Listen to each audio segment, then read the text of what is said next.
Club Jaipur Bapunagar की ओर से cyber security और वसीयत बनाते समय रखने वाली सावधानियों के बारे में क्लब मेंबर्स को जागरूक किया गया।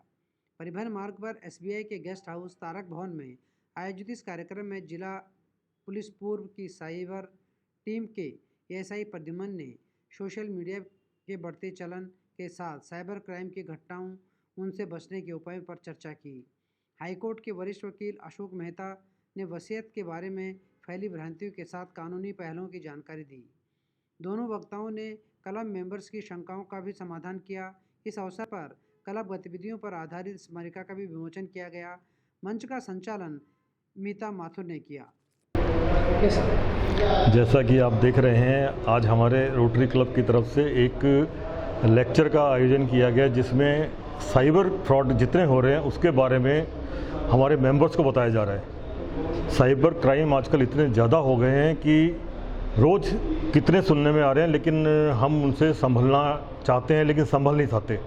उसके सारे प्रिकॉशंस के लिए आज हमारे साथ पुलिस डिपार्टमेंट के लोग आए हुए हैं और वो हमको इस बारे में जानकारी दे रहे हैं और हम उम्मीद करते हैं ये हमारे जो मेंबर्स हैं उसका फ़ायदा उठाएंगे और आगे से इस चीज़ से बचाव होगा। मैं योगेश कुमार वाशने रोटरी क्लब जयपुर बापूनगर से हूँ।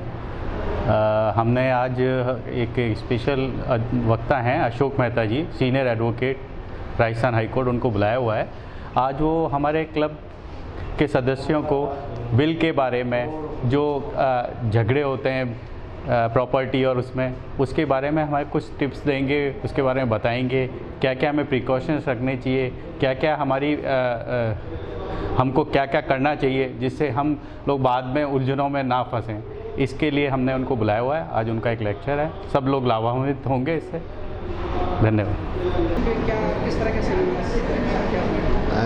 साइबर क्राइम पे आज अवेयरनेस के बारे में बताएंगे हम, किस किस तरीके से हो रहा है और इससे कैसे बचा जा सकता है, और अगर हमारे साथ हो गया है तो उसके आगे का स्टेप क्या होना चाहिए, जिससे जैसे फाइनेंशियल फ्रॉड हुआ है हमारे साथ तो उसकी रिकवरी के क्या क्या प्रयास हो सकते हैं, और सोशल मीडिया से हुआ है तो उसके क्या क्या प्रयास हो सकते हैं। तो इसके बारे में हम डिटेल में बताएंगे किस तरीके से हो सकता है, कैसे बचना चाहिए हमें, और अगर हमारे साथ हो चुका है तो उस पर हमें क्या करना चाहिए। सोशल फ्रॉड जिसे हो जाता है, इकोनॉमिकली फाइनेंशियल फ्रॉड होता है, यस सर, क्या चांसेस होते हैं रिकवर होने के? अगर हम टाइम से उसको रिपोर्ट कर दें, सेंट्रल गवर्नमेंट ने एक पोर्टल बनाया साइबर क्राइम पोर्टल, जिसमें सारे बैंक वगैरह जितने भी पेमेंट गेटवे हैं जिनसे पेमेंट इधर से उधर किया जा सकता है, चाहे फ़ोन पे हो चाहे बैंक हो, वो सारों को उसमें जोड़ा हुआ है। अगर आपने समय से उनको सूचना दे दी और उस पर रिपोर्ट कर दिया आपने, तो आपके पैसे रुकने के काफ़ी चांसेज हैं। सर अभी कई बार कहते हैं जैसे ओटीपी शेयर करते हैं, भाई होता है अक्सर, ओटीपी शेयर होने से चीज़ें होती हैं। ओटीपी शेयर होने का क्या संभावना होती है कि उसको रिकवर करने की पॉसिबिलिटीज कितनी ज़्यादा रहती है? ओटीपी शेयर करने के बाद भी रिकवर कर सकते हैं। क्या होता है, जो हमारा वो पोर्टल है, उस पोर्टल पे किसी भी अकाउंट में पैसा ट्रांसफ़र होगा, जब तक वो बाहर नहीं निकलेगा उसको ब्लॉक कर देगा हमारा पोर्टल।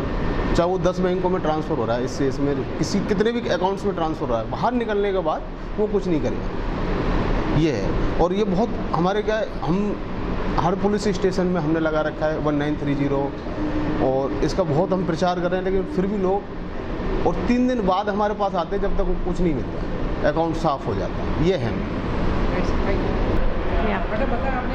क्या क्या मोटिव है आपका?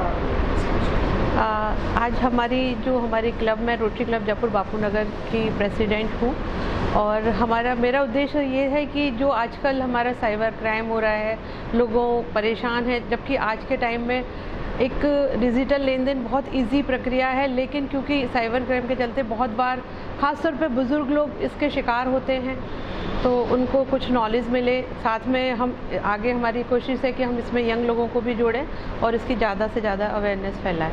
सब्जेक्ट्स पे एक है साइबर क्राइम के ऊपर, दूसरा है क्रिएशन ऑफ ए विल। क्योंकि हमारे ज़्यादातर मेंबर्स सीनियर सिटीजन्स हैं, उनको दोनों ही टॉपिक्स पे काफ़ी इंटरेस्ट है। एक तो आज की तारीख में इतना ज़्यादा साइबर क्राइम हो रहा है, तो उसको कैसे हम आइडेंटिफाई करें कैसे उस पर अमल न करें, और यदि बाई चांस कुछ हो जाता है तो उसको कैसे रिपोर्ट करें पुलिस को, जिससे कि पुलिस उसके ऊपर आगे कार्रवाई कर सके।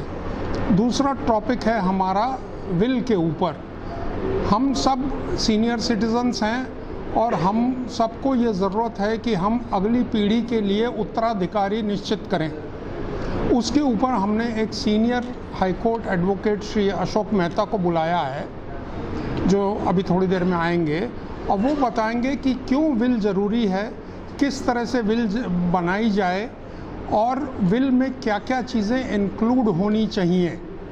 उसके अलावा वो ये भी बताएंगे कि किस किस तरह की विल हो सकती है।